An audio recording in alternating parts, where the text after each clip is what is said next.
Okay, so Wuthering Heights. You've probably heard of it, right? It's always called one of the greatest, most tragic love stories ever.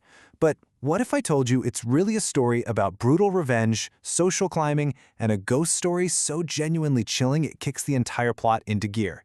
Yeah, let's unlock this thing.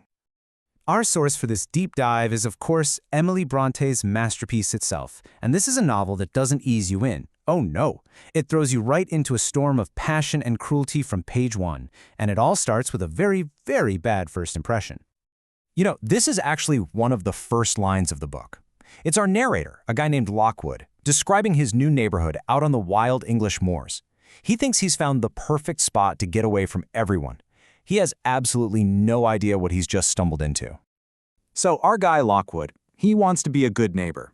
He decides to take a walk over to meet his landlord at this place called Wuthering Heights, a house that looks just as grim and wild as the landscape around it. So let's get the lay of the land. We've got two main places. There's Thrushcross Grange, all civilized and proper, that's where Lockwood is staying. And then there's Wuthering Heights, stormy, dark, and mysterious. This contrast, you'll see, is pretty much the whole point. Lockwood's visit is, well, a complete disaster. The house itself is described as being just gaunt and unwelcoming. The landlord, this Mr. Heathcliff, is just plain rude. The dogs literally attack him. It becomes very clear, very fast, that visitors here aren't just rare, they're actively hated. You'd think after that welcome he'd stay away, right? Wrong. For some reason, Lockwood decides to go back the very next day. And of course, it's a terrible decision. A massive blizzard rolls in, and he finds himself trapped for the night in this house of secrets. He gets shown to this old, dusty bedroom that's clearly been locked away for a long time. The housekeeper even warns him that the master, Heathcliff, has a weird thing about this specific room and never, ever lets anyone use it. Lockwood is, of course, about to find out exactly why. So he's trying to settle in for the night, and he notices something odd. The paint on the window ledge is covered in writing, like someone's been scratching names into it over and over again, almost like a desperate diary. And this is what he sees. Catherine Earnshaw, then Catherine Heathcliff, then Catherine Linton. Right away you have to wonder, who is this woman? Is this one person who changed her name a couple of times? Or are we talking about three different people? This is it. This is the central mystery that the whole story is built on.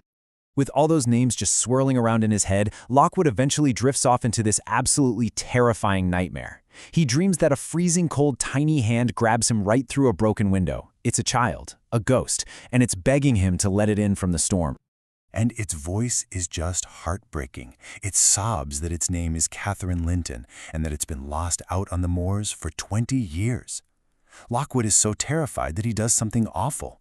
He actually scrapes the ghost's wrist on the broken glass of the window to force it to let go. Lockwood's screaming wakes up the entire house, and Heathcliff bursts into the room.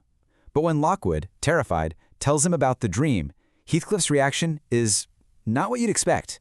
He kicks Lockwood out of the room, and then, thinking he's alone, he does something that reveals everything. He wrenches the window open to the blizzard and just sobs, begging for the ghost, for Kathy, to come back. And in this one moment, you see the whole tragedy. This cruel, angry man is completely broken, just consumed by grief for this ghost he's been chasing for decades. The mystery is no longer just who was Catherine, but what on earth was she to him? So, as you can imagine, a shaken and totally bewildered Lockwood gets out of Wuthering Heights the first chance he gets. Back at the Grange, he needs answers.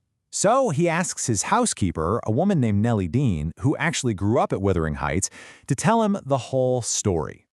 And this is where the book does something really clever. It uses what's called a framed narrative, basically a story within a story.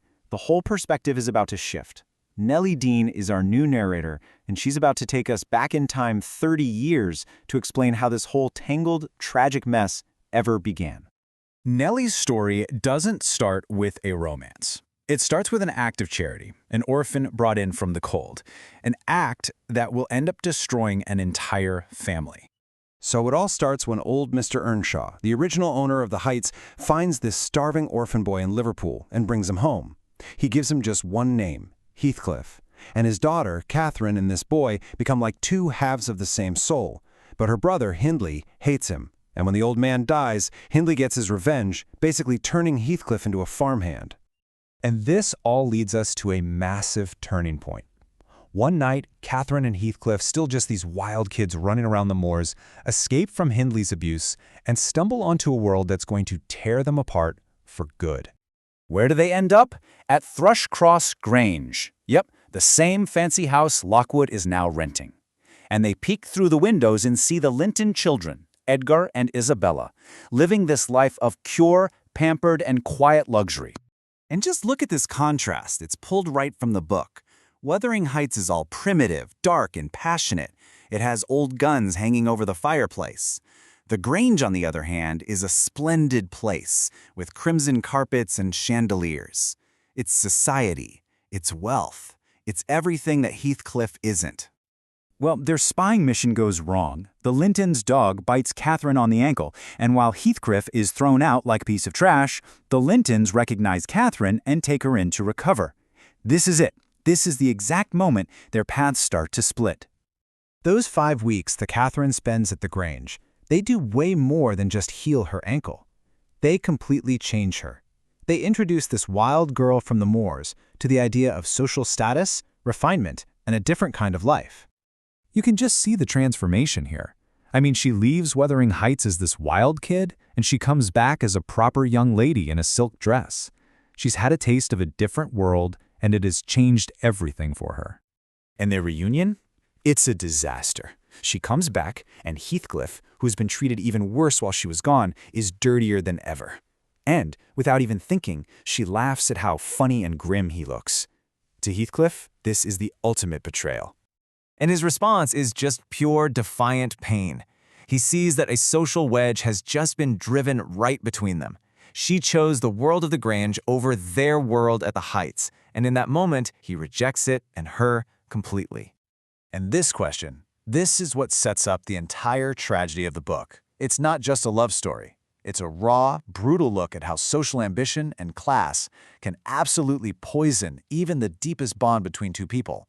And what happens next is a storm of jealousy, revenge, and obsession that will end up consuming them all.